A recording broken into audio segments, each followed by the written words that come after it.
All right. So still on this Super Eagles in Libya situation.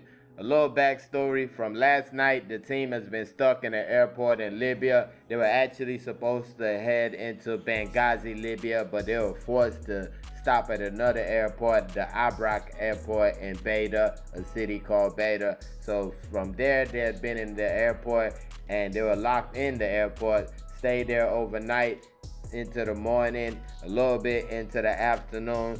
And the latest reports that came out was that the team boarded a flight heading back to Nigeria. So it's looking like the game is not going to hold. The game, of course, the fourth AFCON qualification match for the Super Eagles. It would have been their second of a back-to-back against the Mediterranean Knights of Libya. First one ending a 0-0 in favor of the Super Eagles in Uyo. And of course, the second game was slated for tomorrow, Tuesday, the 15th of October.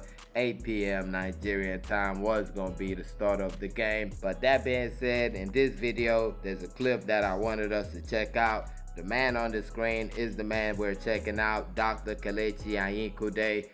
If you're like me, you probably know him from AFTV, the YouTube channel for Arsenal. And he normally comes up after the games giving interviews. And what I used to like about his interviews, he has a song before the interview. So even if they lost, he's gonna sing a song before he does the interview, and people are hot when he sings the song and they lose. It's must-see TV, basically. But I say all that to say that he's not really happy in this video right here. Not the same joyful mood that he gives out on Arsenal Fan TV interviews. He's talking about the situation the Super Eagles were in with Libya, and basically he's talking about before that situation. Even somebody like me, I talked about the fact that the Libyans are probably heated because they had to stay in the airport in Nigeria and they're probably trying to retaliate. And he's basically coming out to say that that is far from the truth. And we're going to check out what he has to say. I'm going to come back with my opinion at the end. Make sure to like the video while you watch the clip. I've been seeing a lot of chatter online saying that we did it first to Libya. We did not do anything to Libya. We are great hosts. You see, Nigeria, we don't do dark arts to win matches. So no, we host you very well. We did not do it to Benin Republic that landed in New York. We did not do it to South Africa that landed in New York. We've never done it to Ghana. Then it's Libya. With all due respect to Libya, now so we do it to. No. Benin Republic beat us in World Cup qualifier. We didn't do it to them. They came to you. Everybody lands in New York. They decided to land in Port Harcourt. They were cutting costs or whatever it was. They called the NFF an hour after they took off that they were going to land in Port Harcourt. And the NFF said, no, you are supposed to land in New York. NFF still made prayer arrangements for them to land in New York after they get to Port Harcourt. Made the contracted fan and everything, made arrangements. They did not want to pay extra cost to whoever they hired their plane from Libya. They were trying to cut cost. They now came to Port Harcourt. Port Harcourt airport that is fairly new now. It's been refurbished very well, has space, seats, everything. They now sat on the floor, started taking pictures. And some of you gullible Nigerians are falling for it. We will not fall for it. Let me give you my credentials. I've traveled with this team to Morocco. I traveled with the team to Rwanda. I come back often for the games in New York. So I know how the thing runs. You understand? Even when they were in New York, we provided them with security, gave them the best hotels. That is how we run. We know they do, we'll lock you up for 13, 15 hours in the airport, no food, sleep on the couch. These same Libya people did it to him by 2022. I think it was in Confederations Cup. Go and check it online. And by the way, in the airport for 24 hours. This is their way. So stop supporting nonsense. Clarify. Even if you don't trust the NFF, at least people like us that have some form of credibility, we are telling you how it runs. You understand? I was with this team in New York. You understand? I saw everything. We gave them the best hotels. We gave them correct time to train, everything. Security convoy, everything that they needed. And that's why we went in Rwanda. Rwanda gave us the same thing. That's the standard procedure. That's the standard practice. Let the game be decided on the pitch and not by some wickedness. So stop this nonsense. Stop spreading what we did it first. We did not do anything first. Now they did it themselves, and we try to help them to remedy their own situation. Get your facts right, please.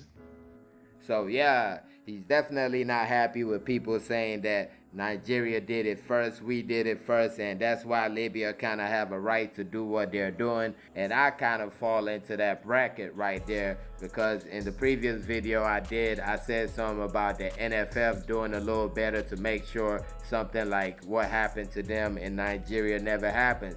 But from what he's saying, the NFF did everything to make sure that what happened didn't happen. It's just that Libya, it seems, was trying to make sure that all this happened. And that's kind of messed up. You're going on an away match, your first match out of 2, and you're already planning some nonsense. You're already planning to get a leeway out of nothing. That's just completely ridiculous from Libya. And like Dr. Kelechi said, this is definitely not the first time this has happened with a team going to Libya. You had Ayimba a couple of seasons ago. They had to sleep at the airport for like 24 hours. And that was basically due to nothing. And I feel like the biggest culprit in this whole situation has to be CAF. It has to be CAF. This issue came up a couple of seasons ago in one of your competitions. You overlook it, you act like it never happened, and now what happens? It gets even bigger. It gets even bigger now. Back then it was a small issue. The team went on to play the match. Now you got a team saying, we're not going to play the match. We're going home. Do what you want to do. And I bet you're not going to sanction us. I bet you can't sanction us. That's basically what's happening because CAF chose not to do what they needed to do when it first happened. And even going back a year before the Ayimba situation, they faced the Libyan side in the CAF Confederations Cup. And Ayimba is like, we don't want to go in this country. They just finished having a war like 2 minutes ago. CAF was like, you have to play your match there. Ayimba appealed the situation. CAF wait all the way until the last second and say, no, we deny your appeal and you still have to go there. And it was like hours before the match. Now a team that has self-respect, a team that really cares about football, a team that cares about sportsmanship, they'll say, you know what? You were scared of coming to our country because of a war. Life is real precious. You know what we're going to do? We're going to postpone the match and we'll see. The best team wins.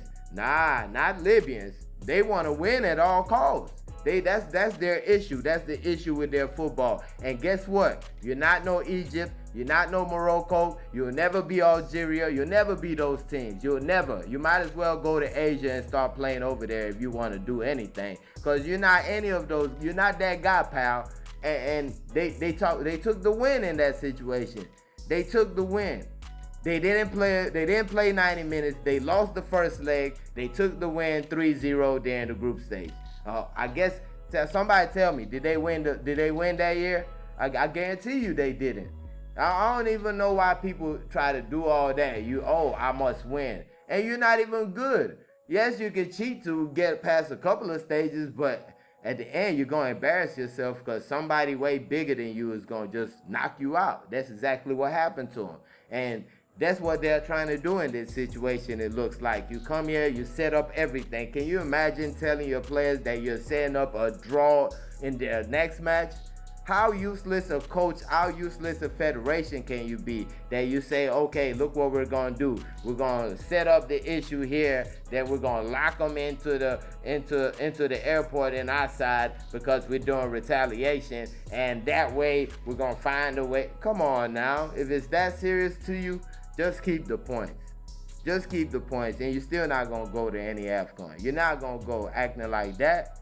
With that kind of attitude, as a player, when you hear that type of stuff, how much confidence does that give you going into the Godswill Akpabio Stadium in New York? When you hear that, this right here, we're definitely not playing for anything. We're just playing for that 1 point. That 1 point at home. Because you knew you were never going to win us. You were never going to beat us. You're not good. For the whole 90 minutes, you did nothing but just exercise. That's what Libya did the whole 90 minutes. That's why I was real annoyed with people talking about the coaching and our Super Eagles players. Yes, we missed chances, but did you watch the match? We were like playing against a preschool team. Like we were controlling the game. They could do nothing. But at the end of the day, kind of got away from topic right there, but at the end of the day, I agree with what Dr. Kelechi said in his video. Definitely apologize to the NFF about kind of insinuating that they might have done wrong from the get-go, because it looks like right now the Libyan Federation, the Libyan government, they're playing games. They're playing games. We're trying to play football. They're playing other games. I don't know what's up with that. And I agree with the call to leave them, because that's just ridiculous. Let CAF deal with the situation, and CAF better deal with it, because now you got the NFF woke up. You got the government in it. The NFF got to work now. Before, if you had just fixed the situation, the NFF could have just left the situation alone. But now the government is in it. They're telling them bring the team back and stuff like that. They're definitely gonna make you do work in this situation. But let me know your thoughts. Let me know your thoughts about what Dr. Kelechi said in the clip, and also let me know your thoughts on the situation as a whole. Please don't forget to like this video, subscribe to the channel if you haven't already. Thank y'all for watching. Peace.